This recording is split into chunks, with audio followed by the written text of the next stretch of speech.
നമ്മൾ മറ്റൊരു വാർത്തയിലേക്ക് പോവുകയാണ്. എറണാകുളം പെരുമ്പാവൂരിൽ 84-കാരിയുടെ കൊലപാതകം മോഷണത്തിനായെന്ന് പോലീസ് പറയുകയാണ്. കടങ്ങൾ വീട്ടാനുള്ള പണത്തിന് വേണ്ടിയാണ് അദ്വൈത് ഷിബു കൊലപാതകം നടത്തിയതെന്നാണ് പോലീസ് പറയുന്നത്.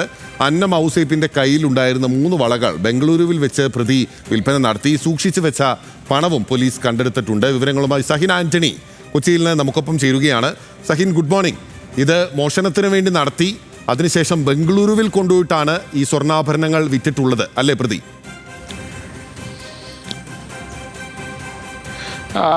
ബിനില്, അതായത് ഈ അന്നം ഔസേപ്പ് എന്ന് പറയുന്ന 84 വയസ്സുകാരി ഈ 2 ഏക്കർ സ്ഥലമോളം നോക്കി നടത്തുന്ന ഒരു സ്ത്രീയായിരുന്നു. ഈ പ്രായത്തിൻ്റെ ഒരു പ്രശ്നമൊന്നും അവർ അലട്ടിയിരുന്നില്ല. പക്ഷേ ഈ 24 വയസ്സുകാരൻ ഇവരുടെ വീടിന് സമീപത്തുള്ളതാണ്. ഈ കുട്ടി ജോലിക്കോ അങ്ങനെ ഒന്നിനും പോകാറില്ലായിരുന്നു. പക്ഷേ ചെറിയ കടങ്ങളുണ്ടായിരുന്നു.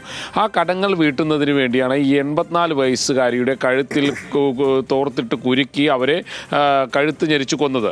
അവരുടെ 3 സ്വർണ്ണവളകൾ ഇയാൾ ഊരിയെടുത്തു. ആ വളകൾ കൊണ്ടുപോയി ആലുവയിൽ വിൽപ്പന നടത്തി. പിന്നീട് ഈ പണവുമായി ബാംഗ്ലൂരിലേക്ക് കടക്കുകയായിരുന്നു. അതിനിടയിൽ തന്നെ ഈ പണം ചില ആളുകൾക്ക് കൊടുക്കാനുള്ള ഒരു നീക്കമൊക്കെ നടത്തിയിരുന്നു എന്നുള്ളതാണ് പോലീസിന് മനസ്സിലാക്കാൻ കഴിയുന്നത്. എന്തായാലും ബിന്നിലൊന്ന് ആലോചിച്ച് നോക്കുക. 84 വയസ്സുകാരി ആ പ്രായത്തിലും വേലയെടുത്ത് ജീവിക്കുന്നു.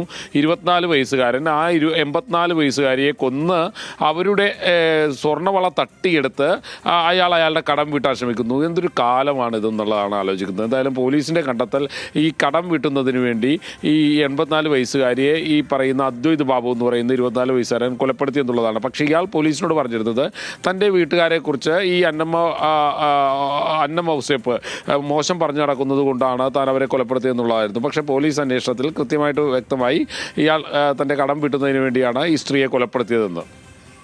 ശരി, സഹിനാണ് വിവരങ്ങളുമായി ചേർന്നത്. സഹിൻ ചൂണ്ടിക്കാട്ടിയ ഒരു പ്രധാനപ്പെട്ട കാര്യമുണ്ട്. സഹിൻ, അപ്പോഴാണ് ഞാനത് ആലോചിച്ചത്. പല പ്രേക്ഷകരും ആലോചിക്കുന്നതും അങ്ങനെ തന്നെയാണ്.